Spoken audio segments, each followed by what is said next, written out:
तर अतिवृष्टीनं आणि पुरानं घर आणि शेती पिकांचं मोठं नुकसान झालंय। तसंच विद्यार्थ्यांची वह्या पुस्तकं अशी शालेय साहित्य देखील पुराच्या पाण्यामध्ये वाहून गेलंय। स्नेहल तांबे या 12वीत शिकणाऱ्या मुलीचं पुराच्या पाण्यामध्ये सगळं साहित्य वाहून गेलं।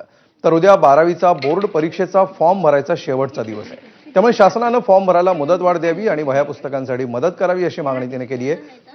या विद्यार्थिनीची व्यथा एबीपी माझानं दाखवल्यानंतर त्याची दखल उपमुख्यमंत्री एकनाथ शिंदेंनी घेत 12वीच्या परीक्षेचे फॉर्म भरण्यासाठी मुदतवाढ देण्याच्या सूचना केलेल्या आहेत। शिक्षण मंत्री दादा भुसेंना त्यांनी या सूचना केल्या आहेत। मुलांचं वर्ष वाया जाऊ नये म्हणून सरकारनं हा महत्त्वाचा निर्णय घेतला असल्याचं एकनाथ शिंदेंनी म्हटलंय। तिथून उत्पन्न यायचं ते पण गेलं पाण्यात, काय करणार आहे? आठवडा झालं, 30 तारीख शेवटची, त्यासाठी तयार होऊन चाललं होतं तर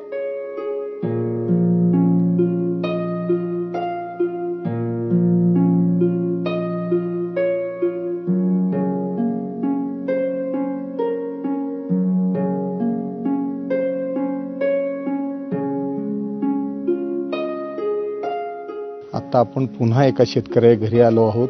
पहिलं पाणी उतरलं म्हणून सगळं साफ करून टाकलं, तवर आता दुसरं पाणी परत चढायला लागलंय। ईश्वर तांबे म्हणून कुटुंब आहे, मला सांगा काय परिस्थिती आहे? लय अवघड परिस्थिती, जनावर वैरण नाही, काय नाही, पाण्याचं अखंडतही होते, सामान भिजलेलं आहे, सगळं गेलं की वाहून सारं। भिंत पडली घराची भिंत पडली, पत्र पडलं, सारं घर पडलं, घरात पाणी शिरलं, आई कांदा बिंदा सगळा खराब झालेला दिसतो। सारं पाण्यात गेलं, काय राहिलं याच्यात? पाण्यातच गेलं की सारं। दुष्काळ किती खर्च केला? पोरं खर्च, लोकांचा पैसे काढून खर्च केलेला आहे। कसं फेडायचं आता? कसं काळजी आहे का फेडायचं? नाही? पाण्यात पोहतून कसं फेडायचं आम्ही आता? काय नाव तुझं? स्नेहल तांबे। कुठल्या शाळेत आहेस तू? आता इथे बावची विद्यालय परांडा जायचं तर पूल किती दिवस झालं बंद आहे, कसं जाणार आहे? इथून फिरून नेरले आवाटी असं करून जायला लागतंय। तिथे पुस्तकं भिजलेत, फॉर्म भरायचा बाकी आहे। कसला फॉर्म भरायचा तुला? 12वीचा बोर्ड पेपरचे फॉर्म बाकी आहेत। त्या दिवशी एका फोटोसाठी माघारी आले, आता जायचं तर आठवडा झालं, 30 तारीख शेवटची, त्यासाठी तयार होऊन चाललं होतं तर अजून पाणी चढतंय, घरातलं सामान काढायचं ठेवायचं, एवढी बिकट परिस्थिती ना की बाबा ह्या गोष्टी त्या गोष्टी, काय गोष्टी समजतात नाही समजत, कुठेतरी जायचं वगैरे, त्यामुळे वाईट वाटतं। बाकी गोष्टीचं नाही, पण ते पुस्तकं वगैरे भिजलेत कारण की पटकन घेता येत नाहीत। तिथे जाऊन परांड्याला फॉर्म भरायचा, डबल ट्रिपल म्हणजे डिस्टन्स एवढं पडतं ना की काय सांगणार आहे।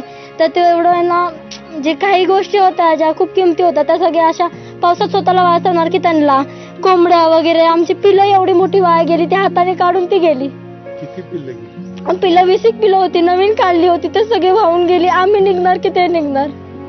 आता परीक्षेत फॉर्म कसा भरायचा, काय करणार? फॉर्म आता त्यांना सांगितलंय काहीतरी करून इकडून तिकडून जाणार नाही, भरायला लागेल कारण की ऑनलाईन सगळं झालंय। 30 तारीख शेवटचे, कसं भरणार आम्ही? बुक्स सगळ्या पाण्यात गेलेत, कशी हेल्प मागायची सगळ्यांना? तेवढी भेटेल का? मुदतवाढ मागायची?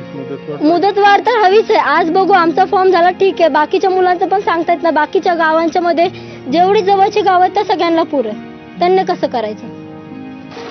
तर ही लेक 12वीचा फॉर्म भरायचा, हिला डोळ्यातलं पाणी थांबत नाही। 30 तारीख आहे परीक्षेची, फॉर्म भरायची।